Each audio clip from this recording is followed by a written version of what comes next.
how's it going today? Hey, I wanted to talk briefly as I can about a term that I use and that you'll find on other forums called the covenant relationship, also maybe the covenant spouse, covenant relationship, what that means, and more importantly, how to kind of sort through if you have one, if you're in one, and what God would expect you given your circumstances. So I think sooner or later,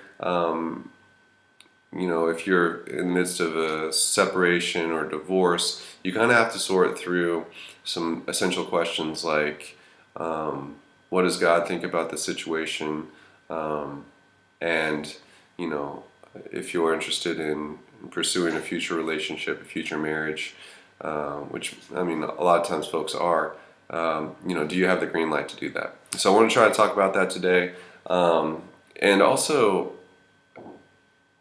just to address that there definitely are situations where people have been hurt, people have been victims of either illegitimate divorce that was forced upon them and they didn't want it and they didn't ask for it, but they have to deal with the situation, the decisions of their spouse, or it could be that people are also victims of significant sins that were done against them that had the ability to disrupt, break the original marriage covenant. I'm going to try to talk about those, and I just thought it was fair to say that that there are people in churches that it's not fair to ostracize them, to treat them as some kind of second-class Christian, to look down on them, to judge them, to shame them, to do all these things. But obviously there's a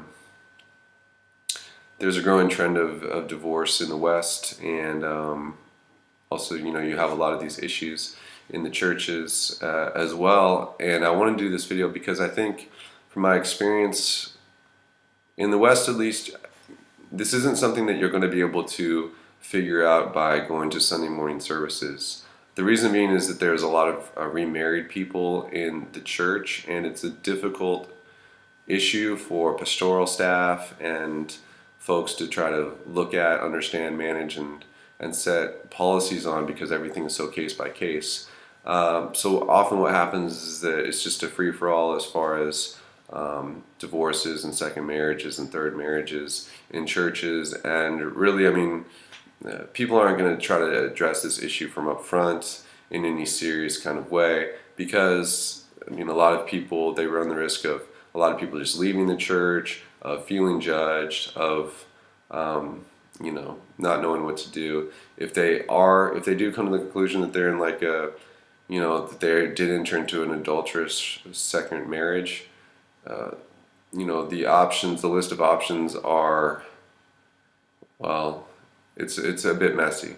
And so, churches don't want to get involved in all that. They're not trained as pure, full-on counselors and psychologists. The amount of emotional trauma and just social unrest that would bring to a lot of families if people had blended their families. It's a really tough issue, and so a lot of times they're just not going to talk about that. So let's get into it. I wanted to talk about these three exemptions that we find very clearly in the scriptures, as far as exemptions where people can get divorced and remarried, as far as I understand it. To start with, the general idea is that when you start in Genesis with the first man, the first woman, it was good for people not to be alone. God gave, man, woman, and so that was the kind of basis for family. The general consensus view throughout the Old and New Testament was just that divorce was to be avoided if all possible. God speaks at different times. Malachi 2:6, he talks about how destructive divorce is, how bad it is, why it should be avoided, why people who are considering divorcing their spouse should do everything they can to avoid it, why he hates it, why he went through his own divorce, how awful it was for him. So he kind of gets it. You carry on, you get into the New Testament, Jesus will talk about it, the Apostle Paul will talk about it, and so I'm going to try to just recap on some of those things. So let's do the number one, first exemption for this concept out. Let me back up one step, Ashley. If I go to Luke 16:18, you'll see this verse. It says, "Everyone who divorces his spouse and marries another commits adultery." Okay, that's pretty serious. And then it also says, one who marries a divorced person commits adultery.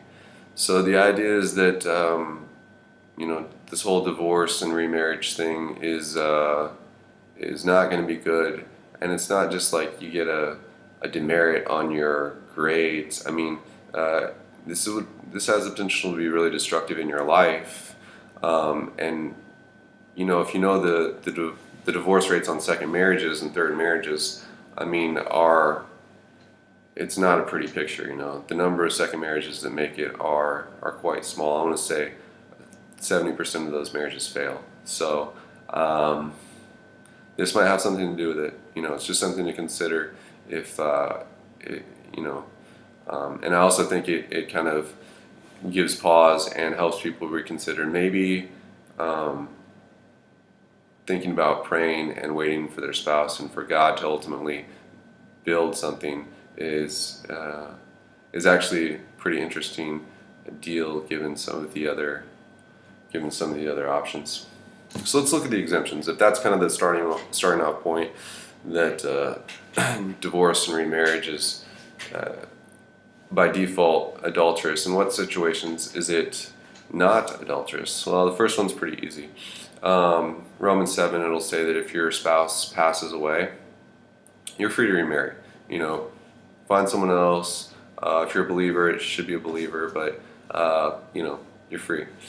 Second situation, 1 Corinthians 7:15, basically says that if you're a believer, follower of Christ, and for whatever reason you are married to someone who was not a believer, and the unbelieving spouse decides to, they just want out, they decide to pack their bags, they're moving on to something else, or someone else or whatever, where does that leave you?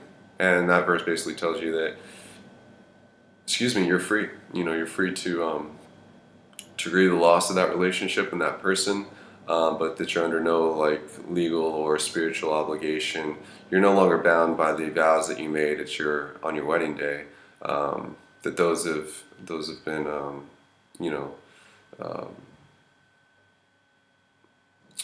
those have been basically taken away from you, the ability to continue to make good on those promises by the decisions of the other person you were married to.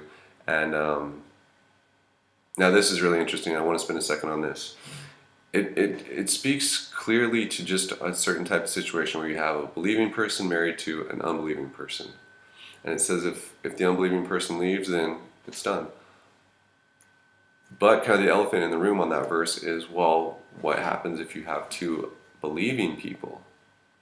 And I guess you could say, what if you had two unbelieving people? But what if you had two believing people and one person just, for whatever reason, they want to exit the relationship? What does that mean for the believing person who's kind of still at home?